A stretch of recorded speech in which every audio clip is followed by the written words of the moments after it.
You are Locked On Texas Tech, your daily podcast on the Texas Tech Red Raiders. Part of the Locked On Podcast Network, your team every day. Those names he mentioned, including one that's prominently been discussed after he becomes the first Red Raider to top the century mark as a ball carrier in Adam Hill. He's like the second or third leading rusher in the Big 12. Duh. He is surprised. Yeah.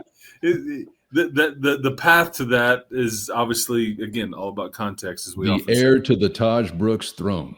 That's right. Adam Hill. He's just doing Albany things, though. He's brought the whole Albany thing here to Lubbock, and he's just dominated the second half and all those in these first two games. Those three receivers, I think Adam Hill is not a true freshman. He is more of I think he's been here for a year, but he is a younger player that I think that they feel like will help them maybe a bit more than what they would have thought. And some of that's it's necessary just because of your issue with Quentin Joyner. But the other name that's not mentioned there is Brock Goldwas, who's an interior linebacker that's, I think, has got a 10.6 100-meter times on his resume that was electronically timed. And I think Sheil Wood has been very impressed with him. And you're not exactly just super deep with your interior linebackers, especially now that you've had to play Curry elsewhere. And so we'll just kind of keep an eye on that. But the thing about the 5-5 deal is that Joey mentioned this after the opener. Okay. After the UAPB game, he was asked about playing freshmen and all that stuff. And he's talked about the long discussion that we've been having about, red shirt rules and eligibility and 5-5 and all that stuff. And Joey pointed out, which every time we talk about this, we point this out too. It just doesn't make any sense why they don't do this. It's so much common sense that I don't know, but maybe that's exactly why they're not doing it, because it's too much common sense.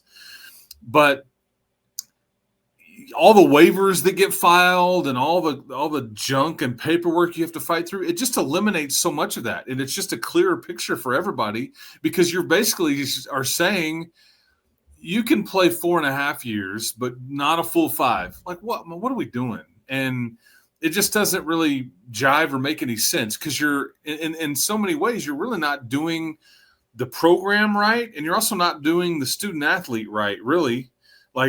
So I just don't understand, because you can still play the 4 regular season games. And this is a football only thing. This is what's so dumb.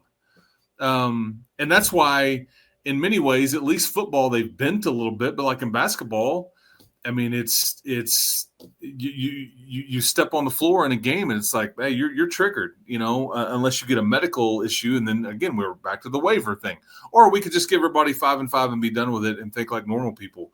But wait, which part are you talking about? The football only, like the 4 games, or that this change would only affect football? I think that if they make a change, I think it's a blanket change. What I'm saying to you is that they only allow right now like partial eligibility in your red shirt year. I get what you're saying. Whereas basketball, you get 1 minute on the floor, 1 second. And it's like, what are we doing? Yeah. Why is that? That makes no sense to me. Like, none whatsoever. And you think they do like a similar percentage of maybe the games played or something, or I don't know. I something. Trying to figure out what these people feel like is normal and rational, beyond me. First, today's episode brought to you by DoorDash, and it's almost the weekend. Time to look back and crown this week's MVP, Who Delivered, powered by DoorDash.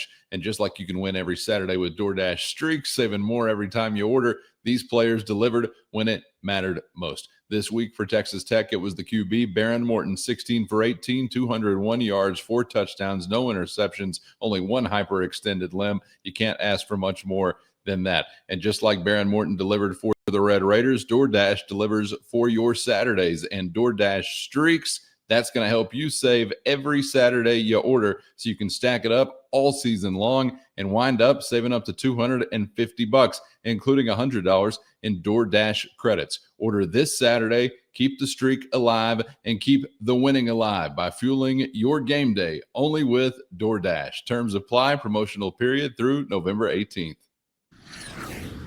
And I've been to Indianapolis. There's nice people there. It's just, but I don't grasp it. And I don't know who's I'd love to know like what the opposing argument here is to we're not, because you're seeing some lawsuits filed. I want my extra, and a lot of the lawsuits are on behalf of, hey man, I want another extra year of earning power. This pays pretty good. Yeah. But I'm talking about it from just do it right by a kid. You're already allowing them to be on a campus 5 years. Just let them play all 5 years. And if they do have an injury, it's built in. It's baked into the cake there. But Joey, on the tech part of it, Joey was asked about this after the opener, and he kind of said, "We think the rules are going to change. We're kind of like, so we're just throwing guys out there. If they can help us, this is what we're doing." And we're not, because we think the rule's going to change. So we're, and I was like, whoa, okay. And I think now, I think after a couple of weeks have gone by here, I think he phrased it a little bit differently. Now it is, if they can help us right now, we're just telling them, hey, you're going to have to roll. Like we're not keeping anything on ice if you can help us right now and win. And so, because think about it, Tristan Gentry, Leighton Stone, Bryson Jones. These are 3 freshman receivers. Well, where's Kelby Valson? Where's TJ West? Where's Morgan and Turner and some of these other receivers? Have these guys been passed? Do you need a returner? Adam Hill was not. I think he already redshirted last year. But then you've got Brock Gowas, who's a true freshman. And I think that's just you need him on special teams, and you could potentially need him at linebacker. So I think they're just, those guys they're gonna roll them, I think. And I get it. You're trying to win a conference championship, and so you can't really you don't have the luxury of going, we may not use you much, and so we're gonna leave you on ice all year. Especially when you think that eventually the rules are going to be changed anyways. So kind of an interesting topic to try to follow as we go along here, because a lot of these people that we're talking about, they've already played in 2, and those didn't really count as far as like your ultimate goal for the season. So I just would suspect that the folks that have played already will continue to play as we go here. Yeah, let's take a listen to Red Raider head coach Joey McGuire giving his perspective on this conversation. And what I thought was an interesting part of his answer was what you're alluding to there, Chris, how he goes about discussing usage with some of these guys in the current set of circumstances, red shirt and all that we're accustomed to. Here's Coach McGuire.